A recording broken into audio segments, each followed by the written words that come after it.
예, 우리 주보 보시면 주보의 마지막 면에 해당합니까? 거기 보면 참신앙의 조목 웨스트민스터 표준문서 이렇게 되어 있습니다.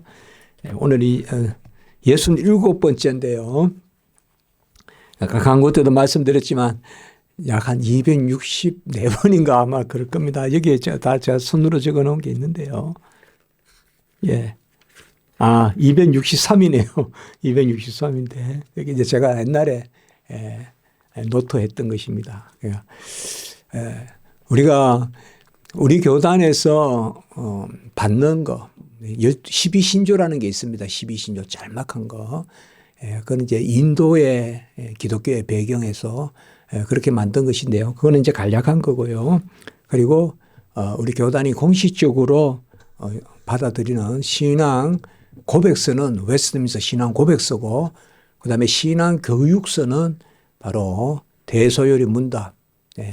그래서 이제 요새는 소요리, 대요리 이렇게 요리 문답이란 말을 잘 안 씁니다. 그래서 뭐 소교리라고도 하고 대교리라고도 하고 하는데 사실 신앙 교육서 요 정도로 이제 말할 수도 있습니다. 이 세 가지를 이제 우리가 받아서 공식적으로 가르치고 또 그렇게 하거든요. 상당히 웨스트민스터의 이 신앙 고백서와 대요리 문답, 소요리 문답은 우리 교리 역사상 가장 뛰어나다고 봐도 과언이 아닙니다. 요새 조금 뭐 웨스트민스터의 신앙 고백서 이런 게 뭐 조금 문제도 있다 이런 말은 저는 그렇게 쉽게 말할 게 아니라고 생각합니다. 가장 잘 쓴 것이고 귀한 것입니다. 그렇게 우리가 아시면 되거든요. 그런데 우리 신앙 고백서를 우리 선배님들은 신도 개요서라 그랬습니다. 개요. 의의가 아니고 아이가 아니고 의입니다. 개요. 신도 개요서. 그래서 개요라는 말이 고백하는 거, 또 요체가 되는 거, 중심이 되는 거. 그거 이제 신앙 교육, 웨스트민스터 신앙 고백서고요. 그리고 대요리, 소요리 이리 쓰니까 이 세 가지를 어떻게 매번 또 다 다르게 가르치고 그렇게 하느냐. 이제 그렇게 해서 한번 제가 이거 세 가지를 같이 한번 묶어서 해보자. 그런 마음을 가졌었습니다. 그래서 대요리 문답, 소요리 문답, 웨스트민스터 신앙 고백서가 사실 뭐 내용은 서로 겹치지 않겠습니까? 내가 이것을 신앙 고백한다. 그러니까 가르치고, 그러니까 고백한다는 측면에서는 신앙 고백서고, 가르친다는 측면에서는 소요리 문답은 좀 더 우리가 입교 때 가르치는 내용이라고 볼 수 있습니다. 본래 소요리 문답은 입교 때 우리가 교회에 세례 줄 때, 그리고 대요리 문답은 지도자 교육이라고도 볼 수 있습니다. 지도자 교육용. 그러니까 교회의 직분자들을 가르칠 때 대요리 문답을 사용하는데, 그러나 가르침의 내용은 하나입니다. 그래서 여기에 보면 오늘 예컨대 67번째 신성의 필요성 이렇게 해서 제가 제목을 붙이고 대요리 38 이러면 대요리 38문답 부분이다 이렇게 생각하시면 됩니다. 그래서 어떤 경우는 신앙 고백서, 소요리, 대요리 세 군데 다 들어가 있을 수도 있고요. 그런 경우는 또 세 군데 다 제가 묶어서 또 말을 만들고 그렇게 했습니다. 그래서 간혹 말이 조금 딱딱하고 그럴 수도 있는데 가급적 살려놓고요. 제가 제 말로 또 많이 거의 제 말로 만들었다고 보면 됩니다. 그러나 새로운 내용이 있는 게 아니고요. 이렇게 모아서 한 겁니다. 오늘이 또 모처럼 시작하는데 모처럼 좀 이게 복잡합니다, 이게. 그런데 한번 주로 이제 앞으로 우리가 이제 이 주보에 항상 이렇게 옛날에도 그렇게 했지만 먼저 요약한 부분, 그 중보자가 하나님이셔야 함은 이것은 그대로 소요리 문답, 대요리 문답 이렇게 나오지는 않습니다. 제가 이렇게 쓴 겁니다, 다시.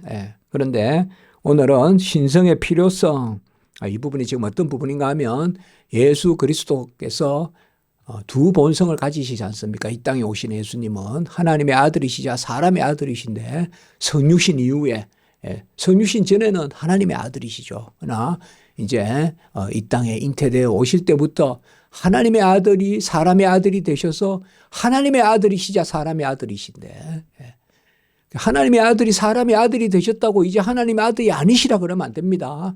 그러면 결코 안 됩니다. 하나님은 불변하기 때문에 하나님의 아들은 영원한 하나님의 아들이신데 그분이 사람의 아들이 되셨다. 이 말은 인성을 취하셨다. 그래서 이제 잉태 때부터, 성육신은 잉태입니다. 출생이 아니라 잉태 때부터 예수님께서는 하나님의 아들이시자 사람의 아들이시다. 그래서 우리를 위한 중보자시다. 그래서 그 중보자는 하나님의 아들이셔야 된다. 그게 이제 오늘 이겁니다. 신성의 필요성. 중보자는 하나님의 아들이셔야 된다. 그래서 그 밑에 한 5줄, 대체로 이 정도면 꽤 긴 부분이거든요. 근데 어떨 때는 길고 어떨 때는 짧고 그렇습니다. 같이 이 부분 읽어보겠습니다. 중보자가 시작. 중보자가 하나님이셔야 함은 그의 인성을 유지, 보존시켜 하나님의 무한한 진노와 사망의 권세 아래 몰락되지 않게 하시고 그의 고난과 순종과 대언에 가치와 효력을 부여하시며 하나님의 공의를 만족시키고 그의 총애를 획득하시며 하나님의 한 친 백성을 사시고 자기 영을 그들에게 주시며 그들의 모든 적을 정복하시고 그들을 영원한 구원에 이르게 하려 하셨기 때문이다.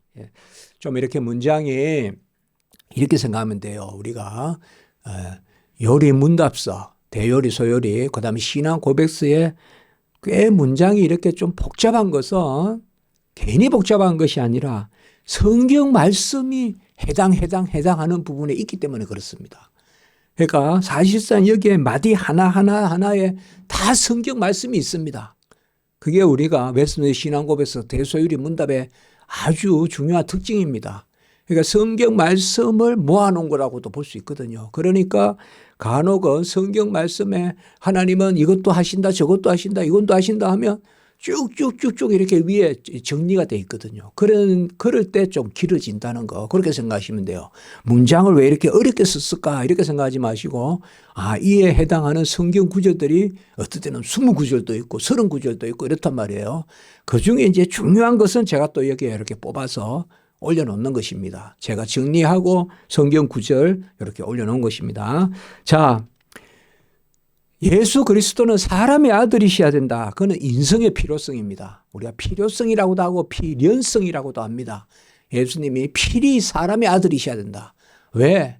우리와 같이 되셔야 되기 때문에 히브리서 4장 15절에 그러나 우리와 같으시되 죄는 없으시니라 히브리서 4장 15절에 그래서 우리와 같이 사람이로되 죄는 없으셔서 우리의 자리에서 죄값 치르셔야 바로 우리를 대리할 수 있기 때문에 그래서 예수님은 사람이셔야 됩니다. 그런데 예수님은 사람으로서만은 우리의 중보자가 될 수 없습니다. 왜 그럴까요? 예수님이 다 이루셨다고 해도 그것을 우리 거 삼아줄 수 없잖아요. 사람은. 그렇지 않습니까? 그래서 예수님은 하나님이셔야 됩니다. 사람이셔야 되고 하나님이셔야 됩니다. 사람이셔서 우리의 자리에서 죽기까지 복종하셔야 되고 하나님으로서는 오늘 여기 보시면 예수님의 인성을 유지 보존시키고 이 말은 예수님의 신인 양성으로 계시는데 예수님의 인성 사람이심과 신성 하나님이심이 함께 있으므로 예수님의 무죄한 인성이 보존됩니다. 그러니까 이 땅에 오신 예수님은 하나님이시자 사람이시기 때문에 유혹을 받지 아니하시고 시험을 받지 않아요. 시험을 받으시나라고 하지만 그 시험은 예수님이 받는 시험은 내적인 흔들림이 아닙니다. 객관적인 시험입니다. 우리가 시험을 받는다 그러면 저기 재물이 있다. 아이고 저거 내가 가지고 싶다. 탐심. 이거는 우리의 시험이고 예수님의 시험은 예수님은 우리와 같이 시험을 받으시나 우리와 같이 시험을 받으시나 죄는 없으시다. 그러니까 예수님도 시험을 받는다. 그러니까 예수님도 죄를 짓고자 하는 욕심이 생겼다. 그렇게 하면 안 된다 이 말입니다. 예수님은 시험의 상태에 놓여지기는 하지만 마귀 사탄이 시험을 막 예수님께 띄어내어라 보라 돌을 떡으로 바꾸어라 또 절하라 이렇게 막 3가지 시험도 있고 하지 않습니까? 그러나 예수님은 마음이 움직여서 죄를 짓고자 하는 그 갈등이 있거나 그렇지는 않습니다. 우리 이런 것을 정확하게 우리는 고백합니다. 이러한 예수님의 무제한 인성, 이런 것들이 신성과 함께 있기 때문에 유지되시고 보존되시고, 그리고 그 죄에 속하지 않기 때문에, 그래서 가룟 유다도 예수님을 무제한 피라 그랬고, 또 죄를 알지도 못한 자 그랬잖아요, 우리 예수님을. 그렇기 때문에 무한한 진노와 사망의 권세 아래 몰락되지 않습니다.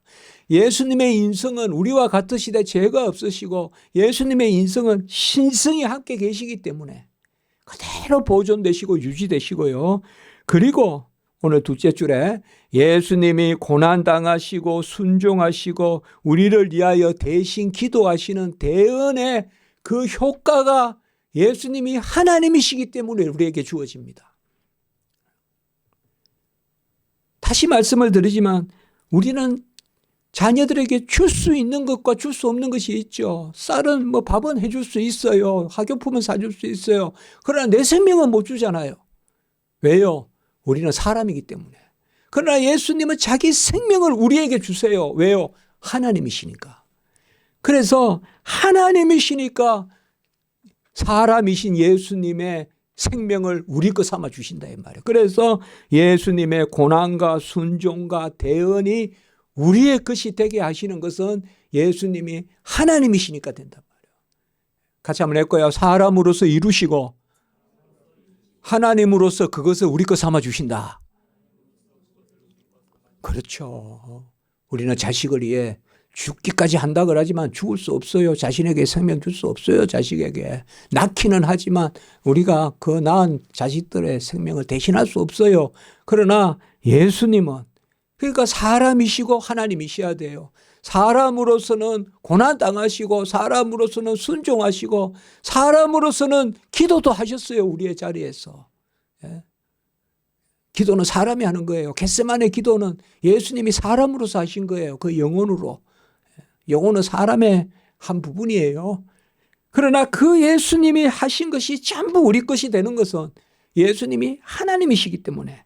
그리고 셋째 줄에 하나님의 공의를 만족시키시고 하나님이 원하는 것을 다 만족시키시고 총애를 획득하신다 이 말은 바로 아들과 아버지는 하나이시기 때문에 아들과 아버지는 한 영광이시고 한 권능이시고 한 생명이시고 그래서 그 예수 그리스도는 하나님이시기 때문에 아버지의 뜻에 나의 뜻이 같으신 분이고 아버지와 나는 하나이시고 그래서 궁극적으로 예수님이 하나님이시기 때문에 그 예수님이 하나님의 아들로서 아버지께 구하여 얻은 것 그것이 완전한 은혜거든요.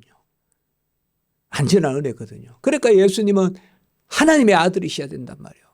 그리고 그분이 하나님의 아들이신 채로 사람의 아들이셔야 된다. 그리고 마지막에 하나님의 한 친 백성을 요거 한 띄우고 친 이렇게 됩니다. 하나의 친 백성. 이건 디도 우리가 골로새서에 디도서에 나오잖아요. 하나님의 친 백성을 바로 삼으시고 하신다. 자기 백성을 삼으려고 하신다. 그래서 그들에게 영을 주시고 영원한 구원을 이루신다. 그러니까 우리에게 있는 유일하신 중보자는 하나님과 사람 사이의 중보도 하나요. 디모데전서 2장 5절의 말씀이 있지 않습니까? 디모데전서 2장 5절에 그 중보자는 하나님이시면서 사람이어야 됩니다. 그러니 중보자는 유일하시죠. 천사도 중보자 될 수 없죠. 천사는 피조물이죠. 어떤 성인도 어떤 사제도 목사도 중보자가 될 수 없죠. 중보자는 하나님이시고 사람이셔야 된다. 사람으로서는 우리의 자리에서 다 이루시고 하나님으로서는 그 의를 그 온전함을 우리 것으로 삼아주신다. 우리가 이것만 정확하게 붙들고 있으면 이 세상에 구주 외에 다른 중보자가 없죠. 유일하신 중보자다. 자, 사도행전 2장 24절 한번 읽어보겠습니다. 시작. 하나님께서 그를 사망의 고통에서 풀어 살리셨으니 이는 그가 사망에 매여 있을 수 없었음이라. 예수님은 인성에 따라 죽으시고 신성에 따라 죽음을 이기십니다. 그래서 예수님은 죽음에 주시고 부활에 주십니다. 신의 양성이십니다. 그 다음에 디도서 2장 13절 14절 상당히 참 요절이죠. 이런 구절들 같이 읽습니다. 시작. 복스러운 소망과 우리의 크신 하나님 구주 예수 그리스도의 영광이 나타나심을 기다리게 하셨으니 그가 우리를 대신하여 자신을 주심은 모든 불법에서 우리를 속량하시고 우리를 깨끗하게 하사 선한 일을 열심히 하는 자기 백성이 되게 하려 하심이라. 이제 새 개역 개정판에는 자기 백성이라고 했고 옛날 우리가 신학교 들어갈 때 읽었던 개역판에서는 개정판, 옛날엔 개정판이었잖아요. 그 다음에 요새는 개역 개정. 그리고 요새 또 이제 수정을 또 이제 이야기하고 있는데요. 그게 제가 이윤으로 가 있지 않습니까? 그런데 개역 개정에서는 옛날에는 친백성이라 그랬다가 그 다음에 자기 백성. 그래서 저는 여기는 디도서 2장 13절 14절 자기 백성. 이게 그 후에 우리의 아까 친백성이란 말입니다. 그래서 우리의 크신 하나님이라고 불렀어요. 예수님을. 우리의 크신 하나님. 디도서 2장 13절에 그분이 우리 대신 자신을 주시면 이게 사람이죠. 그러니까 우리의 크신 하나님 예수님의 신성이라고 그래요. 하나님의 본성. 그분이 자신을 주심 인성이에요. 그러니까 예수님은 하나님이시고 사람이셔야 돼요. 그래서 우리를 자기 백성 삼아 주세요. 사람으로서는 우리 대신에 죽으시고 하나님으로서는 그 크신 하나님이 그것을 우리 것 삼아 주시기 때문에 그래서 우리에게 계신 유일하신 중보자 예수 그리스도 그분으로만 우리가 하나님의 자녀가 될 수 있습니다. 그래서 우리를 자기 자녀 삼으셨다. 그러니까 그리스도와 함께 자녀 삼으셨다. 자, 히브리서 9장 14절 시작. 하물며 영원하신 성령으로 말미암아 흠없는 자기를 하나님께 드린 그리스도의 피가 어찌 너희 양심을 죽은 행실에서 깨끗하게 하고 살아계신 하나님을 섬기게 하지 못하겠느냐. 아멘. 바로 하나님이 아니시면 그의 것을 내 것 삼을 수 없다는 것을 꼭 생각하셔야 됩니다. 혹 나를 위해 죽을 수 있다고 말할 수 있는 사람이 있을지 몰라도 나를 위해 죽을 수 있는 사람은 없습니다. 아무도 대신 죽을 수 없습니다. 물에도 들어갈 수 없고 우리가 전에도 계속 나누었지만 끔찍한 사건들을 통해서 우리가 배우지 않습니까? 부모도 자식을 위해 죽을 수 없습니다. 부모가 죽는다고 그 생명이 자식께 되지가 않습니다. 그러나 여기 오늘 마지막에 보면 성령으로 자기 피를 들이신 그 예수님은 사람으로서 자기 피를 들이셨지만 죽기까지 복종하셨지만 로마서 8장 32절에 그분은 또한 하나님이시기 때문에 그것을 우리 것 삼아서 깨끗하고 죽은 행실에서 깨끗하게 해서 살아계신 하나님을 섬기게 하지 못하겠느냐라고 이렇게 이야기했습니다. 다른 거 생각하실 필요가 없습니다. 뭐 세상에는 뭐 이단들은 막 내가 메시아니 내가 구주니 전부 이단들이 수천 수만이 나서지만 아무도 내 대신에 죽을 사람 없고 죽은 사람 없습니다. 예수님만 나리에 죽으시고 그것을 내 것 삼아 주심 그것이 바로 오늘 그러한 가르침입니다.